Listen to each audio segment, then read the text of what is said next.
Welcome to ohmTown Daily, Season 2, Episode 297, for October 24th, 2023. Tonight we're going to be discussing sprinting through the checkout line, a cosmological simulation for a simulation, EU tariffs to increase for American whiskey. That must have been one hell of a note. Slowest runaway pet ever. Sued for a website that took off. Messed that one up. Expensive science materials. A tiny Japanese EV. A dirty trademark dispute crumbles. And Americans are getting spicy. Next.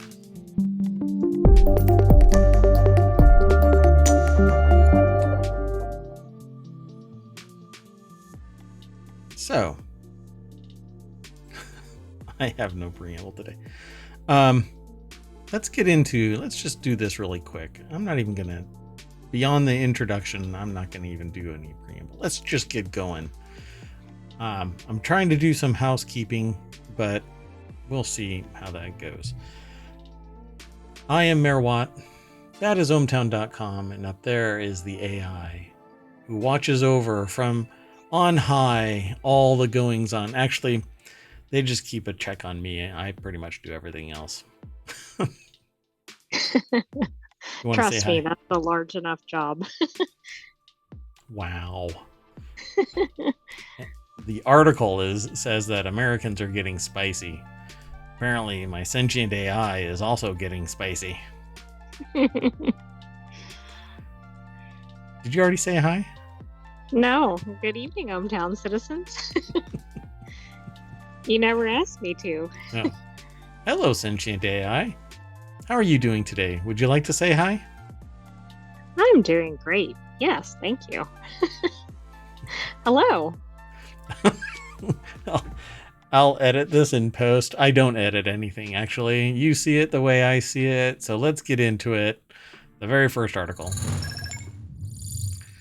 A running store in Paris invited people to steal its products if they could outrun one of France's fastest sprinters disguised as a security guard. This is over in the ohmTown Daily channel, one of 50 that are sitting over there at ohmTown.com. You know, we're a short period of time, I'll just say that. In the grand scheme of cosmological time and space, we're a very short period of time from the summer of streaming. So I'm planning additional shows. Hopefully I'll be able to get it all set up, ready to go. We'll do some testing here over the next couple of weeks and be ready to go. So this first article, what do you think?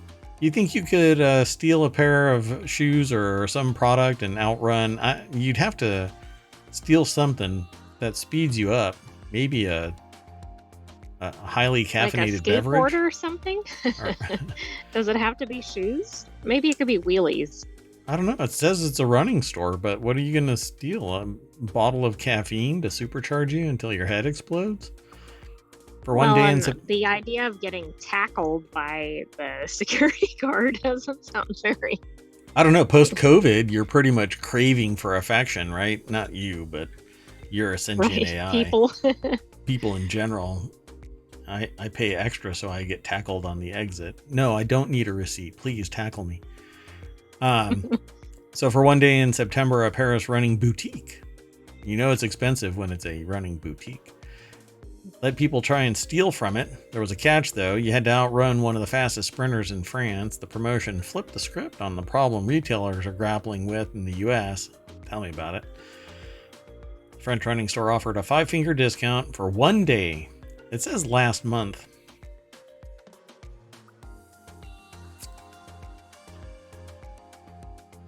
There was a catch, though. Yeah, that's right. It was in September. One day. It's already... So we're at the very end. Okay, anyway. A month has gone by already. Within a month. I mean, one day in September That's been a long time ago nowadays, you know? It feels like it's been forever. So, do you think that you could outrun somebody? It was September 13th, so shoppers saw shoes and apparel tagged with "Rob it to get it." Store managers also informed shoppers they could keep whatever they could get away with, but the security guard, duly dressed in black pants, black polo shirt, and orange armband, was none other than one of the fastest men in France, Meba Mikhail Zeze, I think is their name, or Zizi. I'm not sure if that how to pronounce that last name. Zeze. Zizi, who had notched a sub 10 second 100 me. Forget it. I don't even need to finish the sentence before I touch whatever it is that's going to be stolen and sit down. Okay, I'll put it back on the shelf. I can't even get out of my chair in 10 seconds. Just kidding. That's not true. And his training for the 2024 Olympics, was hired by Distance's advertising agency to chase down the shoplifters for a video released later. The only problem is if somebody really does try to, like harm this person while they're doing this promo. Yeah, like this person's just getting publicity, except they're not if they end up getting hurt when they tackle somebody, or if the person's legitimately trying to steal. Yeah, exactly. They thought it was a failed shoplifter, Lori Siccott, or Sicko, I'm not sure how to pronounce that last name either, told the Washington Post. I guess this is found by way of the Washington Post, but it's over at Business Insider. And just to reiterate, Dominic Reuter is the author of this article over at businessinsider.com. Won't go through the whole thing, but essentially for one day in September, Distance's Paris boutique allowed people to try and outrun the preeminent Olympic 100 meter dash racer. What I'd like to see is like a side by side of the attempted shoplifter versus the runner. Yeah, because you can kind of tell, for instance, if the runner's real tall with long legs, they're probably going to be going a little faster than, for instance, an elderly person that, you know what I mean? Like, it just would be funny to see who two attempted managed this. to get away with their stolen merchandise. Two. Yeah, but maybe they were going at the same time. No, I don't think that's how it worked. They had to have set it up, right?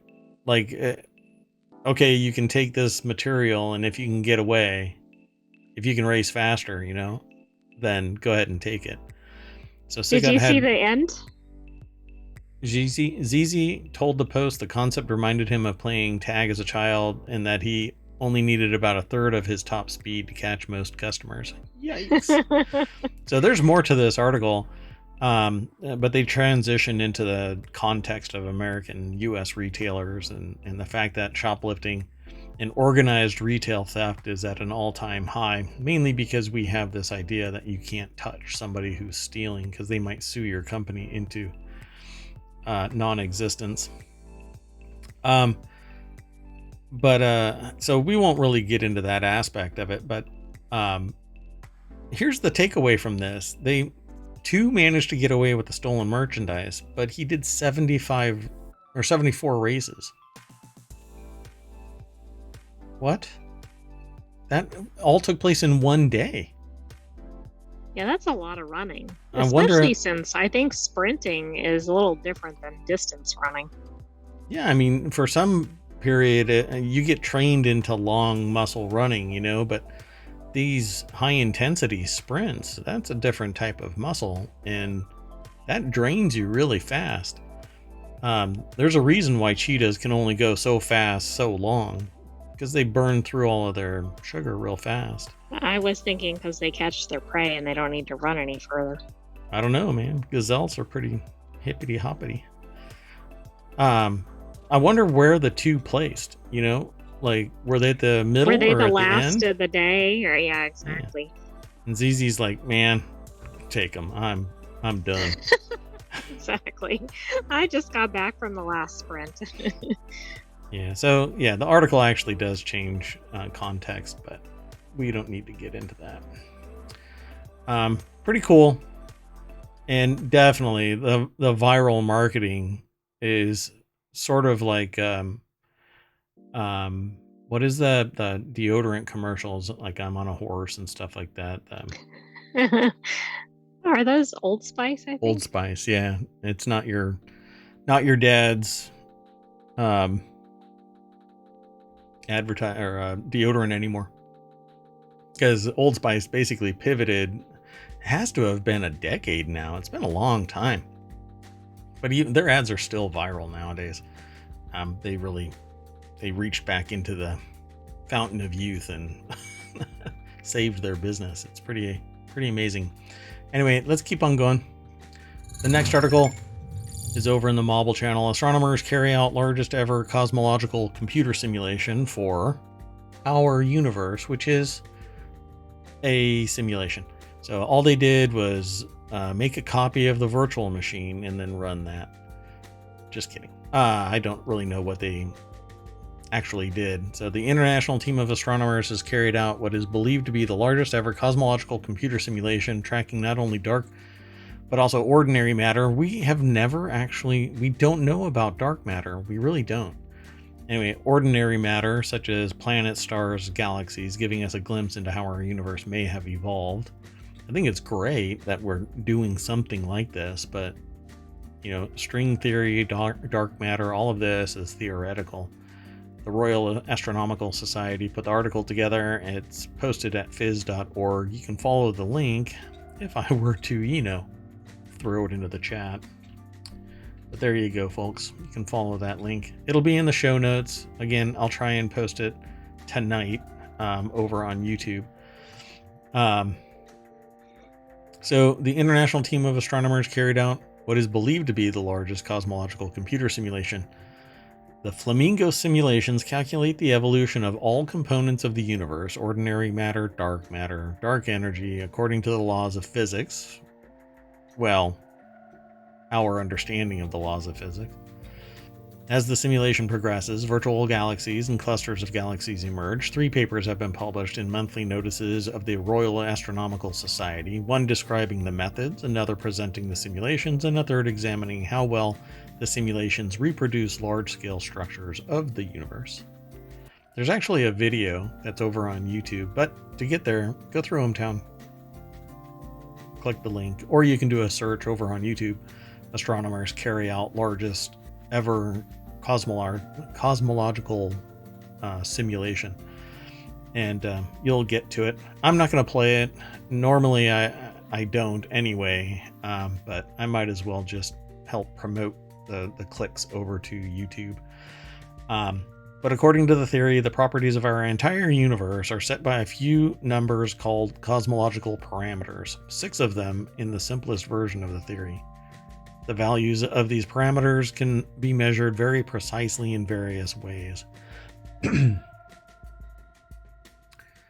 So one of these methods relies on the properties of the cosmic microwave background, a faint background glow left over from early universe, and its creation. Supposedly, we've detected this cosmic microwave background, but my understanding is that the detections are...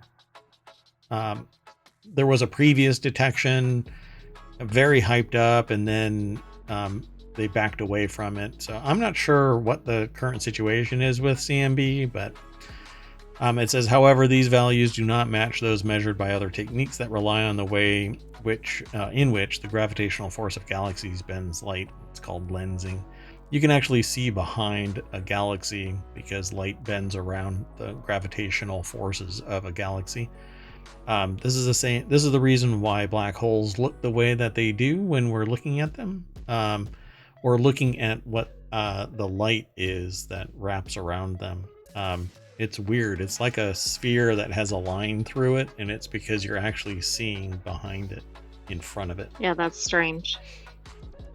And it warps space-time. So these tensions could signal the demise of the standard model of cosmology, the cold dark matter model.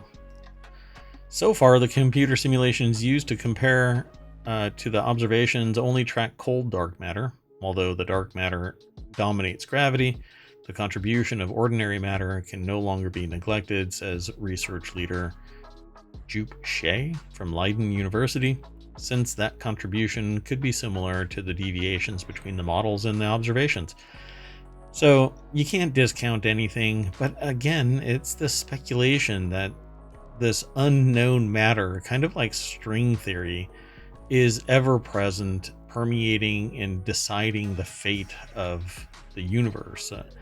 And we Right. take It almost seems like the premise is so speculative that where does this really go? right, and people that are in the field, subject matter experts, will be able to argue this way and that way, but a lot of it is theory and speculation. So, but tremendously educated theory and speculation. The hope is that something, you throw it against the wall and you hope that it sticks. But again, the math and the science is beyond my scope. I know a little about a lot, but I don't know if I should take pride in the fact that I have a little bit of knowledge in a lot of things, or if it's, jack of all trades and you suck because you're not a master of anything. But it's part and parcel to what I do. So astronomers have completed a series of computer simulations tracking structure formation in dark matter, ordinary matter, neutrinos. PhD student Roy Kugel from Leiden University explains the effects of the galactic winds was calibrated using machine learning by comparing the predictions of lots of different simulations of relatively small volumes with the observed masses of galaxies and the distribution of gas in clusters of galaxies. Again, it's a simulation based on theoretical expansion of a small scale sample of moderately known variables. We really don't know what the end game of all of this is.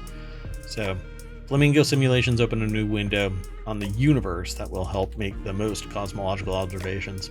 We'll see what this actually ends up doing. This could be, somebody's 30 years worth of work only to come out on the other side saying this is not how it is, which is tremendously important to removing the doubts and unknowns from our scaffolding of understanding the universe.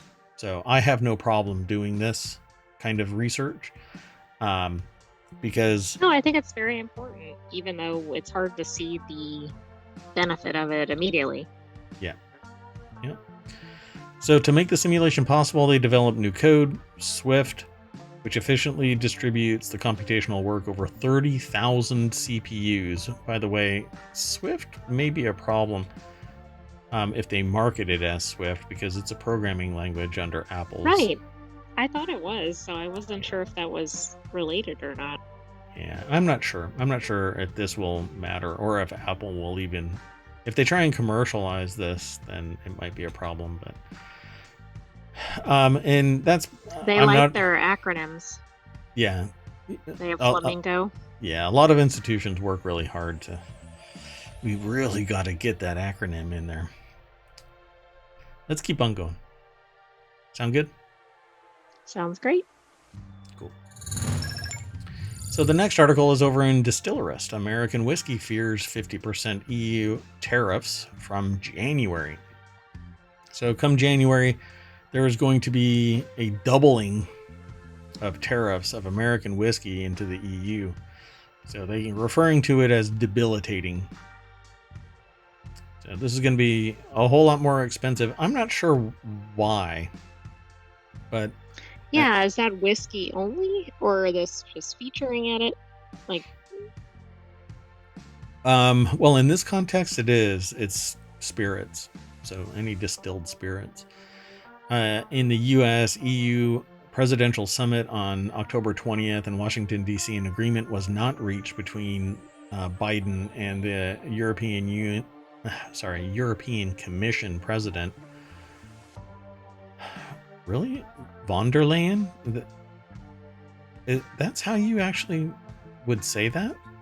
It's all lowercase, even though it's the name that starts with von? Okay.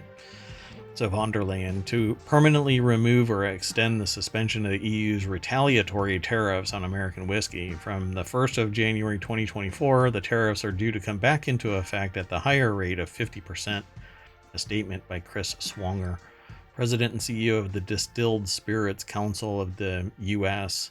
I'm not sure what DISCUS is, but that might be a link to something. Oh, that's its acronym. Oh, it is DISCUS. Yeah, I guess so. They like take a little bit of the. Wow, they worked really hard to make that happen. Anyway, they said American whiskey distillers were holding out hope that this summit would result in an agreement. There's more to this, so let's go over and take a look at Melita Keeley over at thespiritsbusiness.com. That's a cool picture, but just got much more expensive. Let's see. I won't read the entire thing again, but yeah, it just says we urge the Biden administration to continue to prioritize the permanent removal of these debilitating tariffs until the threat of tariffs returning is fully removed. The uncertainty will continue to restrict our growth in our most important international market. Yeah, the EU is huge, but what is it that caused it, right? So the tariffs on American whiskey caused a 20% reduction in export to the EU, the largest export market for the category. In value terms, this resulted in a decline from $552 million to $440 million between 2018 and 2021. When the suspension came into place, American whiskey exports in the EU rose by nearly 30%. So there's got to be a connection as to whether the tariffs exist as to the sales, etc. So apparently it was a response to implementing tariffs on steel and aluminum, or aluminium, depending on where you're from. But this is actually a long, depending on which channel you go into, like Dunkstar's channel. We have voted in the fact that he has to respond. He has to say aluminium as aluminum. I don't know how long that is supposed to be in place, but that was the last thing that I heard several months ago. So we'll see. But I say aluminum, although I like the pronunciation of aluminium a lot better. So I guess if you're gonna wound one country with steel and aluminum import taxes, tariffs, it's a different thing, then I guess hit Americans where it hurts, which is in the drunkard. So yeah, well, this will be interesting to see what happens. Like, will people shift to a different drink, for example? Although maybe, like you said, the tariffs are going to apply fairly broadly. And how much whiskey is exported versus steel to the EU, for instance? Oh, so like the problem though is the cost benefit isn't really the underlying factor, because aluminum and steel may be tariffed, but American whiskey, 30% of the, well, at least, yeah, around nearly 30% was chopped off the bottom line, which means that the entire market has to contract in terms of production. Otherwise, it's just stale. It's just sitting in a warehouse, not going anywhere. And all of the labor. Employees. Yeah, exactly. And I suspect that whiskey, well, because it was lifted or suspended, I think it probably went up. But then also, I think we've seen stats that drinking went up during the pandemic. So they might be at an elevated level as it is, which may mean a harder hit. Yeah, exactly. So what's going to happen is it's going to come retracting back down January 1st. Unless everybody in the EU is willing to pay that higher price. And I don't know if things over there. There's domestic whiskey makers, so Right. I you was know thinking of something like the Tri Channel, where they're always comparing different all kinds countries' of whiskeys and stuff. spirits, and I don't know that American is necessarily the favorite, but I don't know what is. It's all over the place because there's all kinds of different manufacturing processes, techniques, variability. So pretty I interesting. predict a spike in December. Everybody's going to buy all kinds of whiskey. Yeah, there's going to be some really important Christmas presents being purchased for EU friends. Well, good luck, everybody, and safe drinking. Let's keep going. This next article is over in the Law Nerd channel. Law partner's bad prank cost him his job, though he avoids jail. So there's that. Okay, so I had to look into this to figure out what was going on. Apparently, the firm didn't think it was funny. That's the deck statement that's over at the Above the Law article. Catherine Rubino is the author of this, again, over at abovethelaw.com. So Chris Allen, a now former partner at Australian firm Coors, decided to play a prank on a colleague while on a Virgin flight from Sydney to Tasmania, and he reportedly wrote a note while in the bathroom and tried to call attention to his colleague. But the note was intercepted by a flight attendant, and that turned into a police action on the tarmac where he was removed. Apparently, he's a pretty good litigator because he argued his way out of it, whatever was going on. I mean, just a prank bro really apparently was the solution. So they didn't charge him with anything. Which is surprising on an airline. Yep. A passenger was taken into custody but no idea beyond that, was tweeted by somebody. But here's where it gets really interesting. Apparently, because of the attention, and I don't know why, police have indicated they take the matter very seriously. A 42-year-old Sydney man will be proceeded against for offenses relating to an incident on board a flight last Thursday, a spokesperson for Tasmanian police told ROF. Police initially responded to a concern for welfare report regarding a person on board a flight in the Sydney to Hobart. Subsequent investigations determined the matter to be a hoax, they said. So here's where it gets really interesting. Allen was let off by the authorities without any fine or charge, just a minor infringement notice, like don't be a dumbass. However, it looks like the powers that be at Coors were less forgiving. Nothing happened, but apparently he was prominent enough as a partner, or they were looking to trim the fat. So Allen tendered his resignation, which the firm promptly accepted. Okay, did they have a code of conduct that said something like no hoaxes on airplanes? Interesting, right?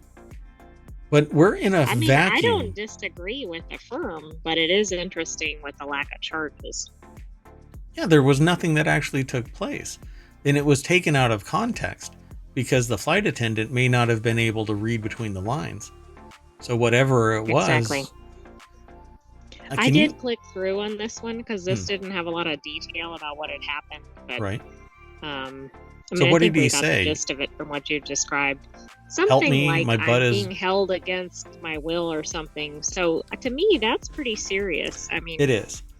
So I'm pretty sure that colleague said something to Coors that whatever was going on was inappropriate on a plane. Because I was just about, I was gonna joke, hey, I've been super glued to the toilet seat. Help me, that kind of a thing. Right. I don't remember exactly what it was, but it was basically like a false hostage kind of situation, I guess. Wild. Which is pretty serious. I mean, people can't just go, is that for real? Yeah, legal bro. Don't do these things. That's probably the dumbest thing that you could possibly do. So yeah, I understand. Okay, so I'm sorry. I started something and I shouldn't have started it while I was streaming. Okay, so let's go on to the next article. Yeah, don't. The sentient AI is sending me error messages because I'm not looking at the stream. That's okay. Okay, so this... okay, eye contact. I'm sorry. So I just threw this into the chat. But ohmTown Daily is where it's housed. The little snippet. There's always more. You have to click on the Visit the Source link. Runaway tortoise found 5 miles from home over 3 years later. This is the slowest runaway pet ever. Now, did it take 3 years to get that distance? It hailed an Uber. It was a slow-moving Uber. So a truly unbelievable story. It just goes to show you never stop. You never give up hope. Florida's wildest animal rescue said. Apparently, it ran away from an animal rescue. So this is well, why didn't they catch it? I mean, if it was moving slowly, they're like, oh, there goes the tortoise. They don't know where it went, though. Runaway tortoise found 5 miles from home. Pandora Dewan, who always finds these really interesting articles for Newsweek, and they're the science reporter. So, sulcata, I guess, tortoise was found wandering around Putnam County, Florida on Saturday afternoon and was brought to Florida's wildest animal rescue. After a 24-hour search on social media, the tortoise's owners were found. It was a runaway tortoise that was reunited with her owners 3.5 years after going missing. So, a little more precise with the number. Truly unbelievable I'm going to story. ask a dumb question here, but how do you identify that that's your tortoise? I don't know. Their smile? I mean, do they look different enough? I don't know. Well, it says it here in the article. Gabby from Florida's wildest animal rescue was able to match the markings on the tortoise to those in the picture shared by her owners in April 2020 when she first went missing. As soon as I saw her photo, I knew I had her tortoise, Gabby told Newsweek. I compared identifiable features like holes in the shell from an old dog bite when she was small and some other marks. Oh my gosh. I would not trust putting my hand that close to a tortoise's mouth. No. I wonder if it purrs. She needs to see a vet, which we suggested to the owner, and think that she's planning on bringing her in. She'll be fine with treatment. She was alert and even ate when they had her. So I guess she's in somewhat okay health. But she survived on her own for 3.5 years. Let's see, is there anything else in here? Too bad she didn't have a tortoise cam. Think of all the adventures she had. Yeah, really. What we need is a universal translator like from Star Trek, and we could figure out what they... So it says here they burrow under fences. They're also so strong that even the potential to knock them down. So pretty wild. I didn't know that. Yep. Yeah. Happily, they are home. A really, really long vacation from wherever they were housed. Let's keep going. The next article is over on ohmTown Daily. Air Canada would rather sue a website that helps people book more flights than hire competent web engineers. That's kind of typical for a lot of corporations. I am so frequently confused by companies that sue other companies for making their own sites and services more useful. It happens quite often, and quite often the lawsuits are questionable CFAA claims against websites that scrape data to provide a better consumer experience, but one that still ultimately benefits the originating site. So over the last few years, various airlines have really been leading the way on this, with Southwest being particularly aggressive in suing companies that help people find Southwest flights to purchase. Unfortunately, these lawsuits are succeeding. So this article is over at techdirt.com. Mike Masnick is the author. Essentially, Air Canada is suing a company that's actually called Localhost, which in conjunction with a developer created Seats.arrow and an app called Seats.arrow that helps people more efficiently and effectively obtain flights. But they're You know what Air saying, Canada should do is buy that website but or partner with them. but then they would have to spend money and not give it to the executive suite. You can't do that. You would make a poor CEO. Well, wait. You wouldn't want it to run smoothly. Right. Almost nothing in this makes any sense. Having third parties scrape sites for data about prices is how the internet works. Whining about it is stupid beyond belief, according to the author. By the way, really scraping a site it's almost harmless depending on how often it's being done. The problem is what it does with the data, and numerical values for flights really shouldn't be protected. It's nothing more than data that is public information.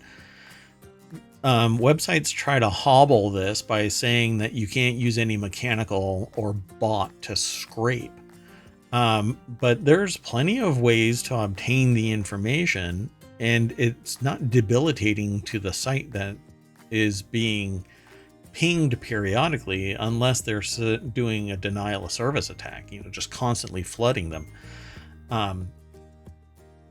But ultimately, if the way that the service works is it makes it easier for people to remove the friction and get a flight on Air Canada, how asinine is it for somebody to sit there and say, no, we don't like you? It's pretty ridiculous. Like, it's helping Air Canada out. Yeah, so why are they mad? Air Canada's lawyers also seem technically incompetent, according to the author. I mean, what the F is this? Through screen scraping, Carol extracts all of the data displayed on the website, including the text and images. Carol also employs more intrusive API scraping to further feed defendants' website. If the API, and then they break that out into their own discussion.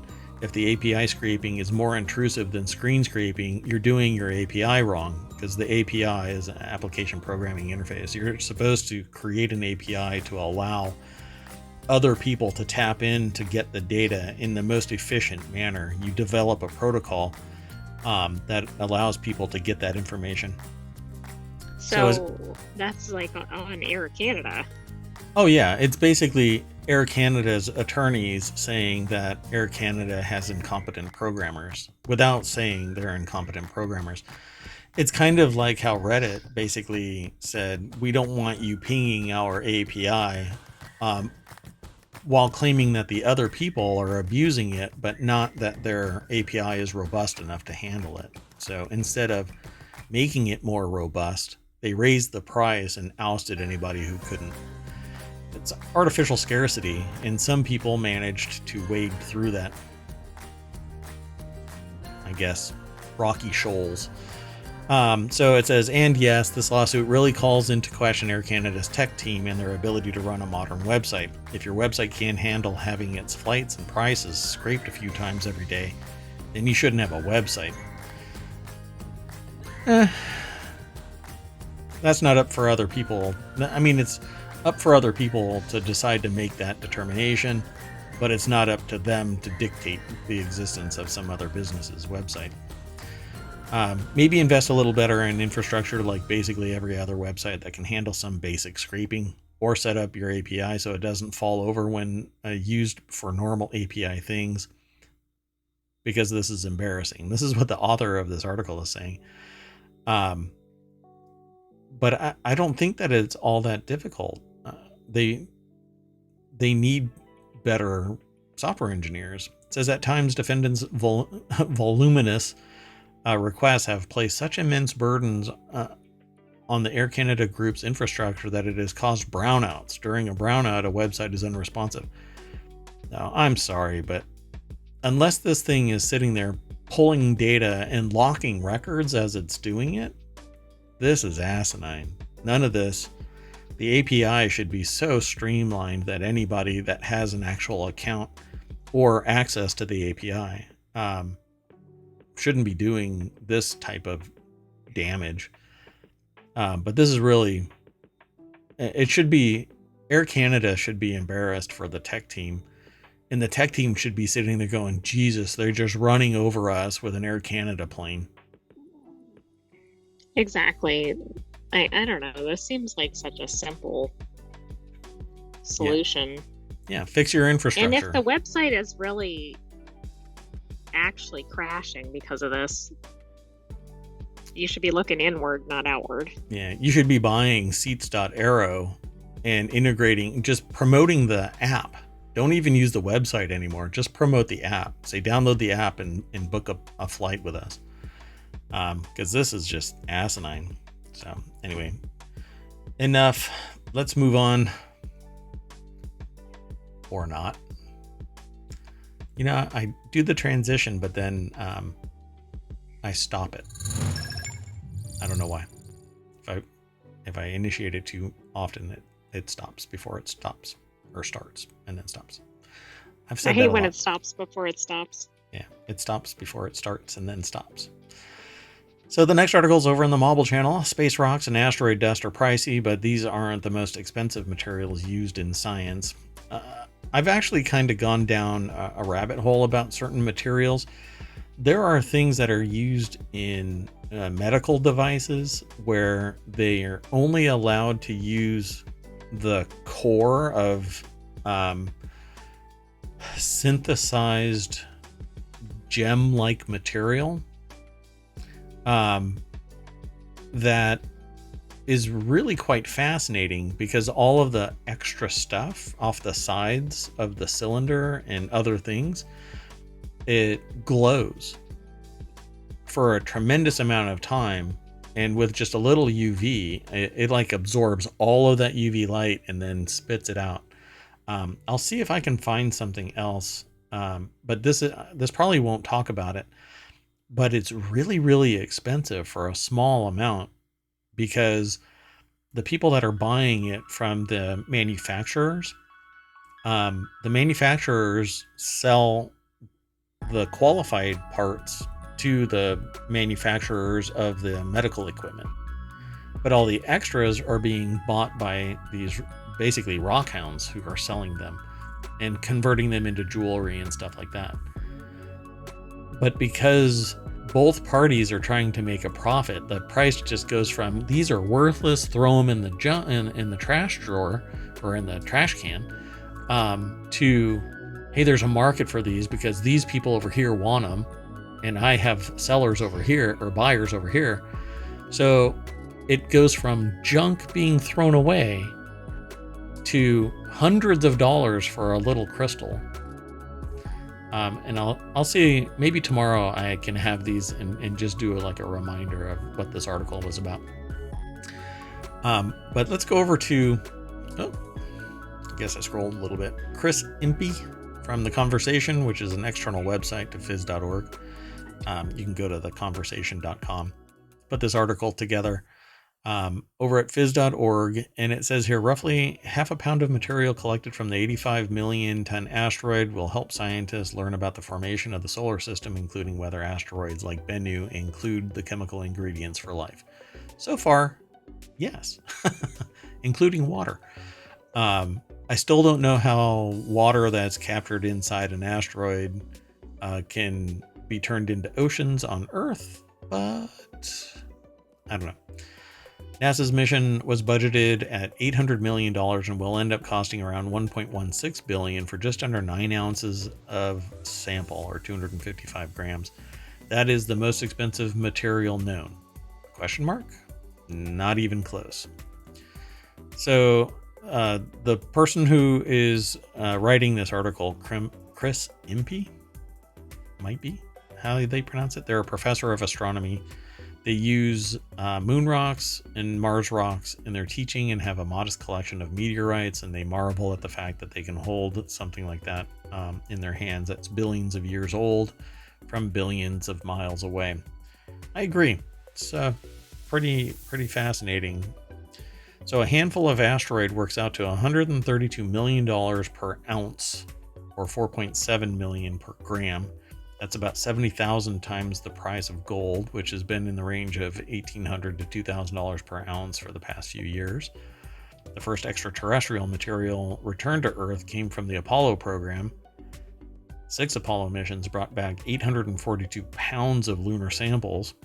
The total price tag, which some have been floating around because they weren't tracking it well enough.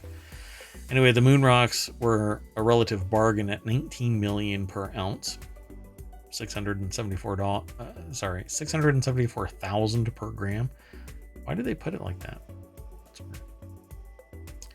So, however, costs have grown because the mission is complex, involving multiple robots and spacecraft. Bringing back samples could run $11 billion, putting the cost for Mars samples at $690 million per ounce, or $24 million per gram, 5 times the cost of the Venus samples.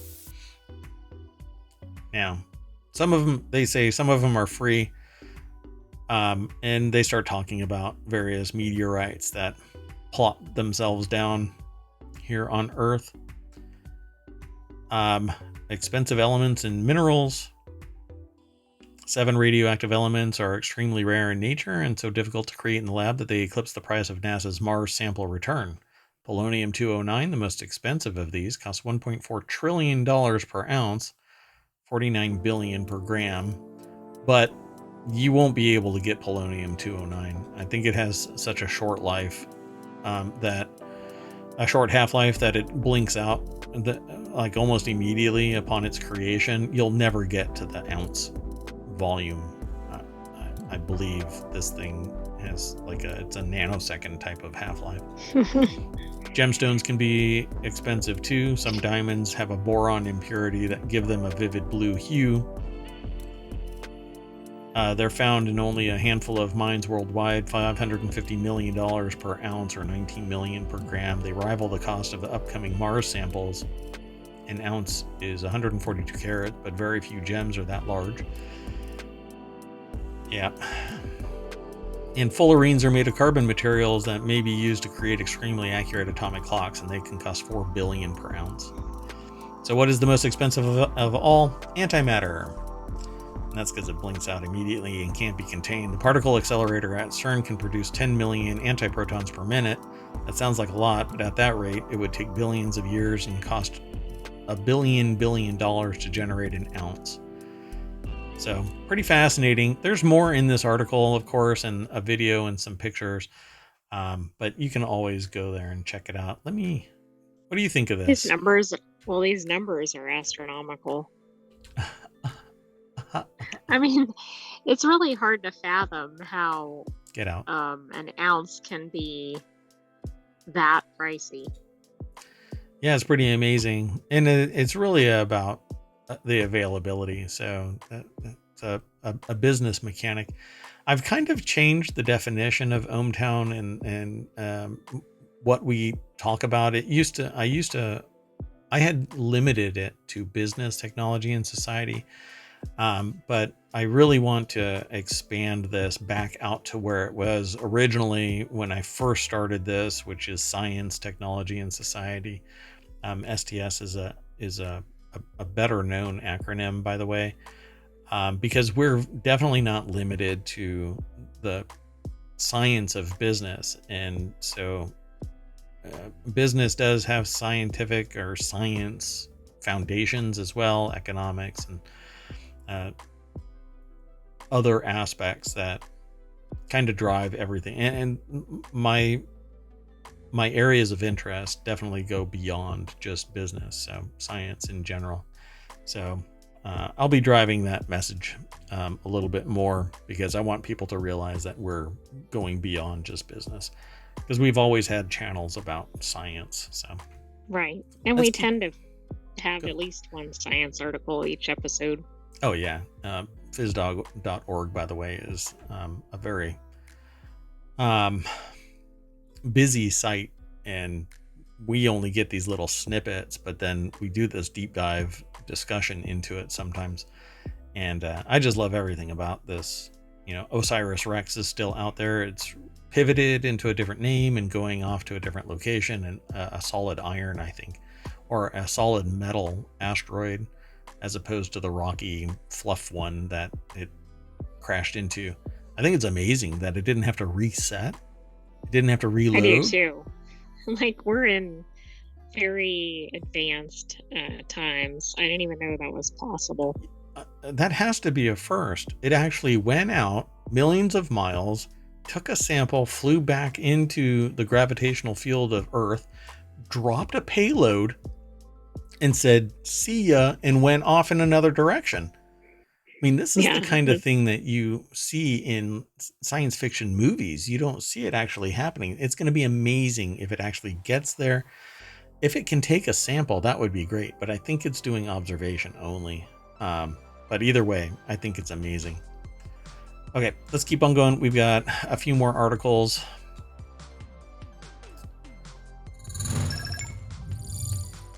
Next article's over in ohmTown Daily. I wanted to talk about this. I don't know really what is all going to be in this, but forget Tesla. This $13,000 tiny car is Japan's best-selling EV.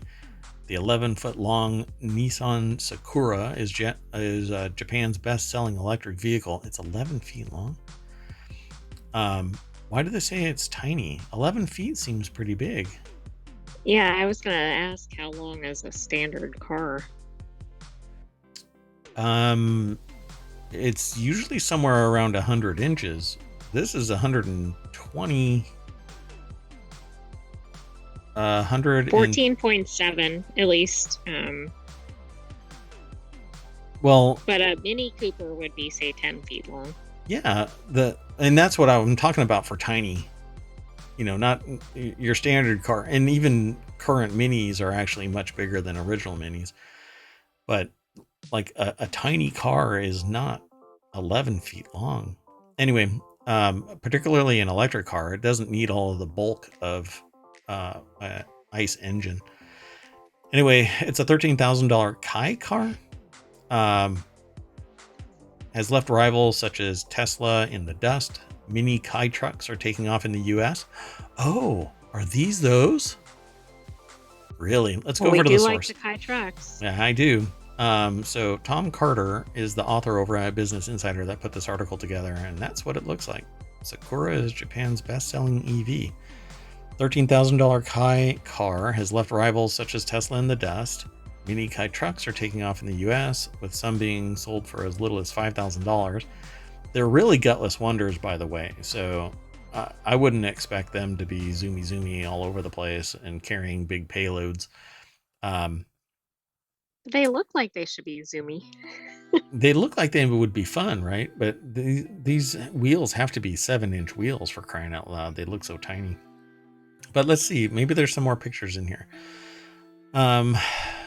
It's a $13,000 mini car developed jointly by Nissan and Mitsubishi in the best-selling electric car in Japan this year, accounting for about half of all EVs sold in the country so far this year. Bloomberg reported that the cost of the vehicle included government subsidies, so it's probably a $20,000 car.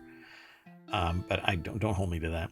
$35,099 vehicles sold this year. The Sakura has far outperformed its rivals, including Tesla. Those are the little trucks that I dig.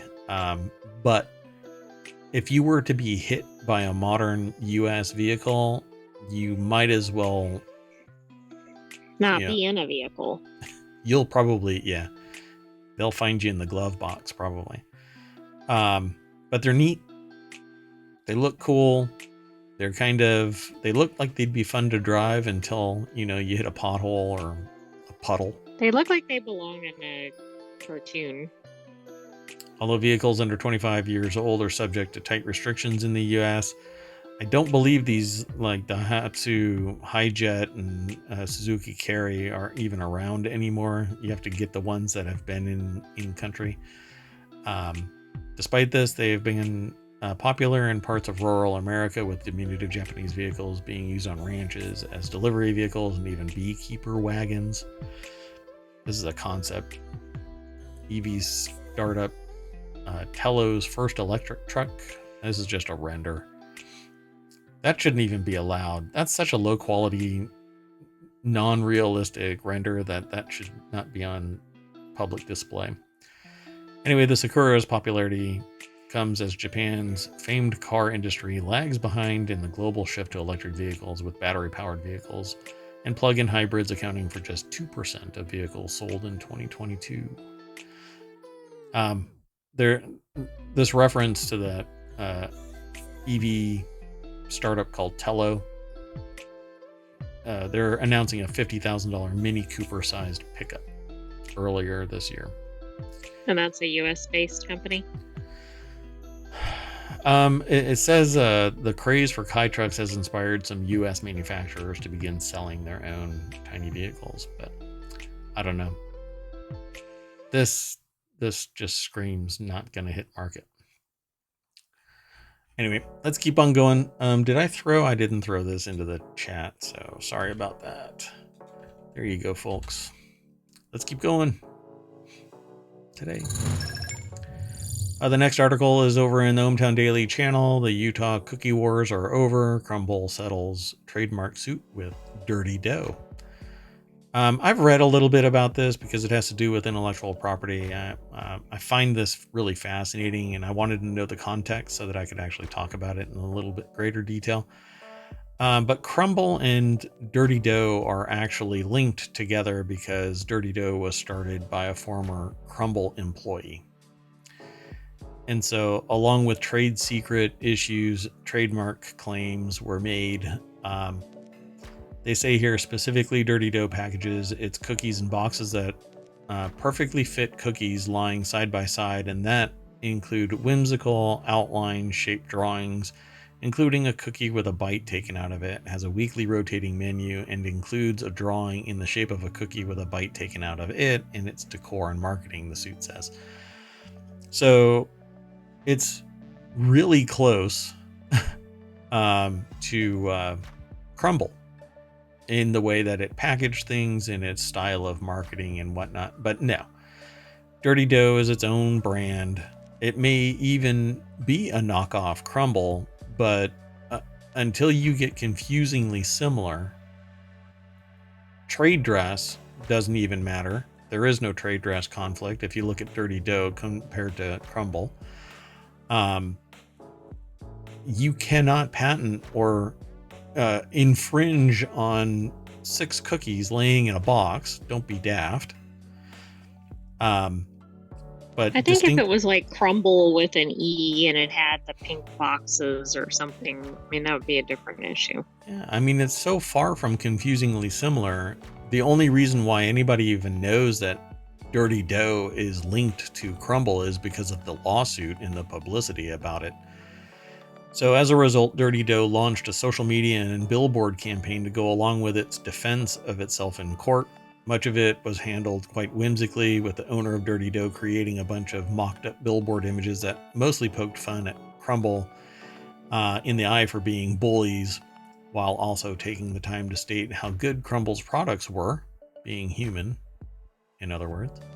Sadly, as far too often happens, what would be an interesting outcome in court has instead turned into confidential settlement. So they basically just said, okay. The court document states that both companies are finalizing a written agreement to memorialize the settlement, which is probably going to amount to, you go that way, I'll go that way, and never the twain shall meet. But so it says it's over. And Crumble did get something out of the suit. The trademark claims still seem quite silly.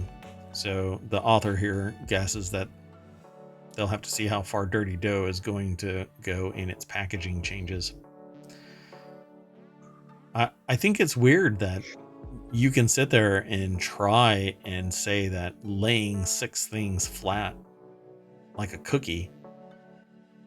I mean, how else are you going to package a fresh cookie?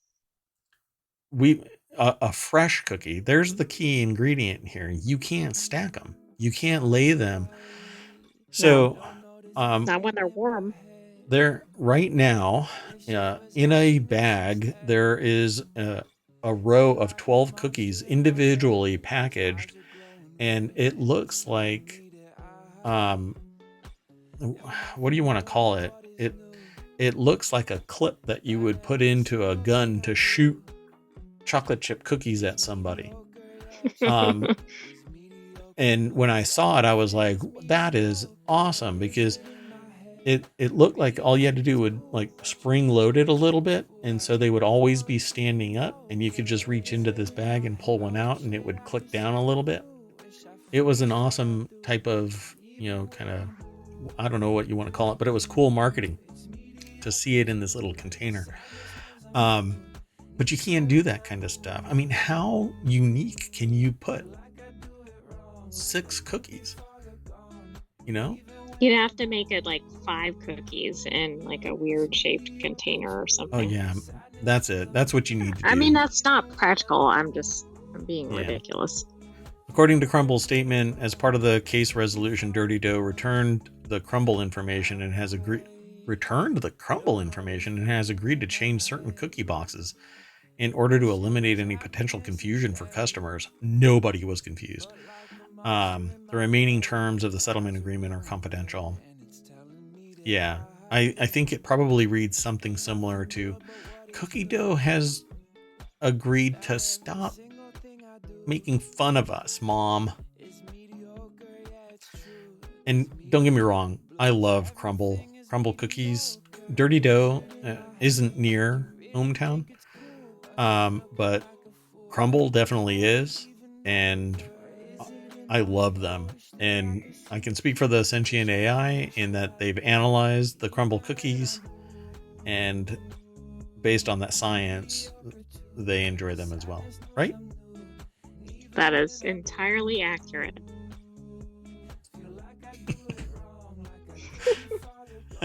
Okay. Last article. Let's get going. So this one will be quick. America is apparently just starting its foray into spicy foods, even though we have things like Pepper X. But spicy foods and flaming hot magma is not the same. And there have been times where I've had some delicious spicy foods, and then I've had flaming hot magma style Pepper X kind of concoctions, and I don't like that. I love flavorful stuff. I wish that I could talk about the local restaurants outside of ohmTown, but food is perfect in ohmTown. Anyway, spicy foods era is just beginning for Americans. The shift to spicier taste profile has various reasons, but a key factor concerns younger generations and their search for more diverse flavors. So this article is over at Newsweek. Suzanne Blake is the author. They have this quote in here: every type of food business has seen the impact of rising popularity of hot sauce and spicy food. This persistent consumer trend has caused observable changes in the fast food industry and elevated specific flavors like sriracha to global popularity, a spokesperson for Nestle USA's 2024 Food Trend Report told Newsweek. By the way, sriracha has actually changed flavor because they lost access to the original peppers, and so they use a close approximation. And everybody that I have met that talks about sriracha says that it has changed and is no longer what they like. So there's another one that is a rooster or something like that. Like sriracha has the rooster, but there's another one that's made by the people who used to grow the peppers for sriracha. They make their own sriracha now. And that is the one to go to. And I'll have to get it. But I've never really been a major fan of sriracha. Other people will sit there and, crawl across broken glass to get to a bottle of sriracha, but I don't know. Yeah. Anyway, so apparently younger generations are seeking more flavors, and that is leading to spicier things. But I think a lot of it is marketing and this confirmation. It's creating a bias. Access to more information, right? Like, I mean, in the age of the internet, you might have access to different foods, etc. Um, it could be that, in that the people that are making these spicier foods are realizing that other countries have these spices and they're pulling them domestically. California California Pizza Kitchen unveiled its hot honey croissant crust pizza this year, with hot honey becoming a near national flavor on menus across the country. By the way, was it Wendy's that has a spicy honey barbecue? Burger King. Uh, there's Oh, actually, I'm not sure. What was that other? There's a Wendy's like a chicken nugget kind of thing that it has a really good It was spice. Wendy's, sorry. Yeah. I think. So y'all should go and check that out. It was really good, and they actually have like the whole. It's the right amount of crisp, the right amount of spice, all in one. But get the small order, because the big order is just, it stacks, and then your face is on fire. Anyway, even frozen food companies have gotten behind the trend, with Stouffer's launching a spicy nacho mac and Hot Pockets selling a Hot Ones version of their classic snack. By the way, Hot Ones is the YouTube channel where they do the Hot Ones chicken wings Oh, thing. like the spice competition? Yeah. Well, I mean, it's not really a competition. They interview somebody as they move down the line. They ask a question, they eat a chicken wing, and by the end, they get to the Hot Ones last dab. And that's supposed to be, flaming hot magma. Anyway, the shift towards spicy has been happening over a long stretch of time. Back in 2020, Mintel reported that 75% of consumers enjoyed spicy flavors, but it's so subjective, spicy flavors, right? Like Thai food, they allow you to scale from like Merawatt to, I keep saying flaming hot magma. That's like level 4, right? And then they tack on at the very end Thai spicy. And you're like, I'll try Thai spicy. And your face is already on fire before the plate gets put on your table. And you're, I have made a huge mistake. And so you order the exact same thing, but plain, so that you can stir it all together and knock that heat down. Just me? Okay. Well, anyway. No, I think everybody's level of spice tolerance is different. Oh, yeah, definitely. Grocery sales for the hot Cajun sauce category has surged 5.2% to 708. Well, let's just say 790 million in 2022, according to market research company IRI's data. So we're basically looking for spicy things to kind of pump up the humdrum meals that we've been having. I think people should really look at Thai spicy foods. Because those are immensely flavorful. They're not just pure magma hot. And then, honestly, sriracha is just something that you add to something. But if you want something that is just part and parcel to good spicy flavors, I'm going to reach back into that bag and say Thai. Because every bite is absolutely flavorful and spicy, and you can scale it back. And of course, like I just had Salvadoran. I would say that it's street tacos. But the salsa that they added on the side, that was immensely, just fantastically spicy, with a whole range of flavors and not just pure heat. So don't just look at spicy as being hot. Look for the flavor. Because all of this where they just say spicy, that really doesn't embody it enough. So, and sriracha just really doesn't do it for me. It just seems like it's hot in this one flavor. It's just a flat flavor. I still like it, but I wouldn't go out of my way for it. I'm sure I'm going to get a whole lot of hate mail for that. Right, you're going to get sriracha hate. Yep. The hot sauce market is projected to reach $4.9 billion in 2026, which could reflect a surge of 78% from 2020, according to a 2021 Facts and Factors report. So we're all hot on the trail for spicier foods, but I want flavor and spice. So at any rate, that's it for tonight, folks. I always ask everybody to get back into the party bus, and we drive back down Main Street to the welcome sign. We mash that logo and we get a whole bunch of new news. Oil, coal, and gas could peak this decade, the IEA says. Uh-oh. You know what that means. Well, watch out, Wyoming. Hey. Mark Meadows. Oh no. This person used a $28 mechanical keyboard for a month. Maybe you should too. This is pretty much a jab at anybody that's really into mechanical keyboards, because they could be hundreds to thousands of dollars for the right thought. Yeah, it's a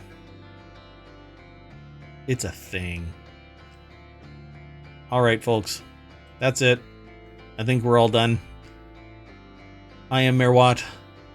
That's ohmTown.com, and up there is the sentient AI that is nodding and waving in their simulated, because they don't have an actual body. It's just a cascade. They have a virtual body that I can see because I make out from the weird spacey squiggles. It's kind of like the Matrix cascade. Anyway, I've learned to deal with it. But yeah, so nodding to confirm and saying no and move on by going like that doesn't work. I have to speak. There you go. Thank you. Anyway, that's it for today. I, again, am Mayor Watt. That's ohmTown.com, and the sentient AI that's going to say bye eventually after waving around everything. Good night, ohmTown citizens. We will see you tomorrow at 8 p.m. Eastern. True. See you tomorrow. Bye-bye, everybody.